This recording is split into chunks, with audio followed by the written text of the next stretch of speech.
нақшаи қисми даромади буҷети маҳаллии вилояти Хатлон аз рӯи воридоти андозҳо ва пардохтҳои ҳатмӣ 100% таъмин гардида, ба буҷети маҳаллӣ ба ҷои 1 миллиарду 99 миллиону 300 ҳазор сомонии нақшаи пешбинӣ шуда, 1 миллиарду 102 миллиону 900 ҳазор сомонӣ ворид гардидааст, ки нисбат ба нақша 3,6 миллион сомонӣ ва нисбат ба ҳамин давраи соли гузашта 198,7 миллион сомонӣ зиёд мебошад.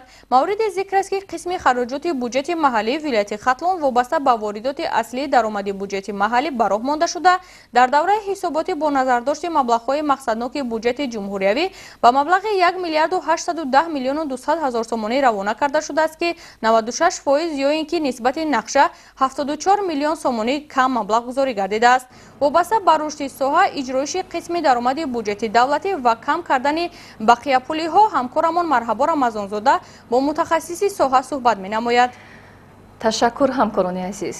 дастури супоришҳои бевоситаи президенти ҷумҳурии Тоҷикистон пешвои миллат муҳтарам Эмомалӣ Раҳмон, ки барои пешбурди сиёсати оқилонаи молиявӣ равона гардидааст, масъулини сараёсати вазорати молияи ҷумҳурии Тоҷикистон дар вилояти Хатлон як қатор корҳоро ба анҷом расониданд, ки ҳоло вобаста ба ин мавзӯъ ҳамсуҳбати мо ҳастанд сармутахассиси сараёсати вазорати молияи ҷумҳурии Тоҷикистон дар вилояти Хатлон Хайриддин Наҷмиддинов.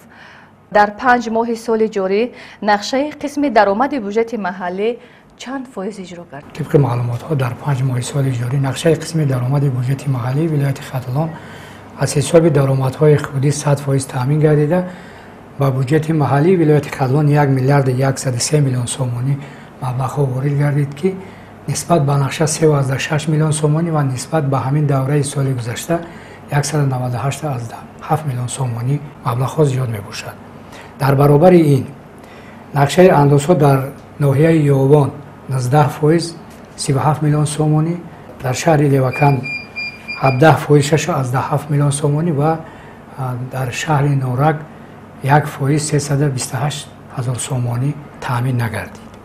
барои ҳамаи мо маълум аст, ки дар соҳаи маориф аллакай омӯзгорон ба рухсатии меҳнатӣ баромаданд.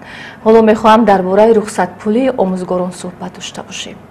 бояд қайд намуд, ки ба соҳаҳои буҷети шаҳру ноҳияҳои вилоят бо назардошти маблағҳои мақсадноки ҷумҳуриявӣ дар 5 моҳи соли ҷорӣ ҳамагӣ ба маблағи 1 миллиарду 810 миллион сомонӣ маблағҳо равона карда шуданд, ки 96% нақшаи қисми хароҷоти буҷети маҳаллиро дар бар мегирад.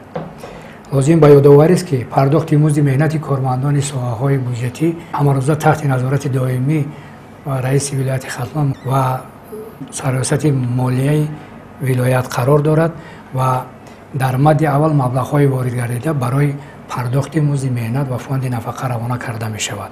қайд кардан ба маврид аст, ки рухсатпули омӯзгорон мувофиқи ҳисоботҳои пешакӣ 367,4 миллион сомониро дар бар мегирад, ки вобаста ба воридоти маблағҳои буҷетӣ марҳила ба марҳила аз моҳи июн сар карда пардохт мегардад. президенти ҷумҳурии Тоҷикистон муҳтарам Эмомалӣ Раҳмон зимни баромадҳои худ таъкид менамоянд, ки пешбурди оқилонаи сиёсати молиявӣ ва мӯътадилии он дар ҳама давру замонҳо омили асосии устувории давлат мебошад. масъулини сараёсати вазорати молияи ҷумҳурии Тоҷикистон дар вилояти Хатлон вобаста ба дастури супоришҳои пешвои миллат чӣ корҳоро ба анҷом расониданд?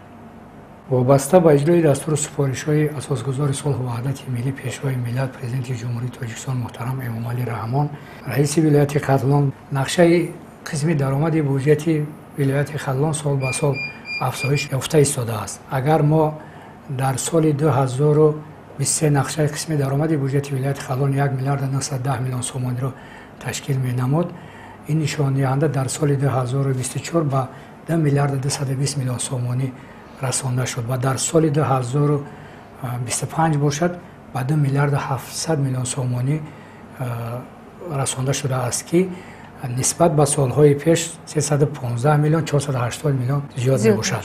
ба ин васила маблағҳои мақсаднок аз буҷети ҷумҳуриявӣ марҳила ба марҳила кам карда шуда истодааст.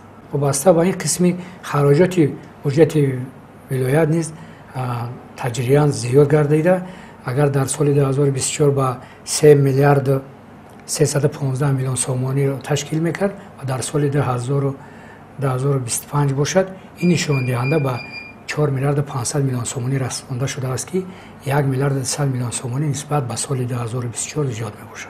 президенти мамлакат муҳтарам эмомалӣ раҳмон пайваста таъкид менамоянд ки омӯхтани забонҳои хориҷӣ аз ҷумла забони русӣ ва англисӣ ҳатмист. кормандони сараёсати вазорати молияи ҷумҳурии тоҷикистон дар вилояти хатлон вобаста ба дастури пешвои миллат кадом корҳоро ба анҷом расонидаанд? тибқи фармоиши президенти ҷумҳурии тоҷикистон дар сараёсати молияи вилояти хатлон барои омӯхтани забони англисӣ ба кормандони сараёсат доир ба омӯхтани забони англисӣ курсҳо ташкил карда шудааст ва дар он аз кормандони ҷавон сар карда ҳамаи кормандон ба омӯхтани забони англисӣ ҷалб карда шудаанд. дар баробари ин бо дастгирии вазорати молияи ҷумҳурии тоҷикистон курсҳои бозомӯзӣ ташкил карда шудааст ки дар он барои баланд бардоштани савияи малакаи дониши ҷавонон дар вазорати молия курсҳои бозомӯзӣ амал мекунанд ва гуфтан ба маврид аст ки дар 5 моҳи соли ҷорӣ 18 нафар кормандон ба курси такмили ихтисос барои баланд бардоштани савияи дониши худ иштирок намуданд ва бо сертификатҳо таъмин гардидаанд. ба муносибати ҷашни 35-солагии истиқлолияти давлатии ҷумҳурии тоҷикистон аз ҷониби вазорати молияи ҷумҳурии тоҷикистон чанд иншооти нави соҳа ва нақша гирифта шудааст. бо дастгирии роҳбарияти вазорати молияи ҷумҳурии тоҷикистон доир ба 35-солагии истиқлолияти давлатии ҷумҳурии тоҷикистон дар шаҳри леваканд ва ноҳияи ҳамадонӣ бинои нави раёсати молия ба истифода дода шуд ва бо тамоми таҷҳизотҳои ҳозиразамон ва шароитҳои кории хуб пешкаши кормандон гардонида шуд ва лоиҳаи иншооти биноҳои молия дар шаҳру ноҳияҳои балҷувон, вахш, шаҳри туз ва ховалинг ба нақша гирифта шудааст. марҳила ба марҳила сохта ба истифода дода мешавад. ташаккур. бинандагони арҷуманд ҳамсӯҳбати мо буданд сармутахассиси сараёсати вазорати молияи ҷумҳурии тоҷикистон дар вилояти хатлон Хайриддин Наҷмиддинов.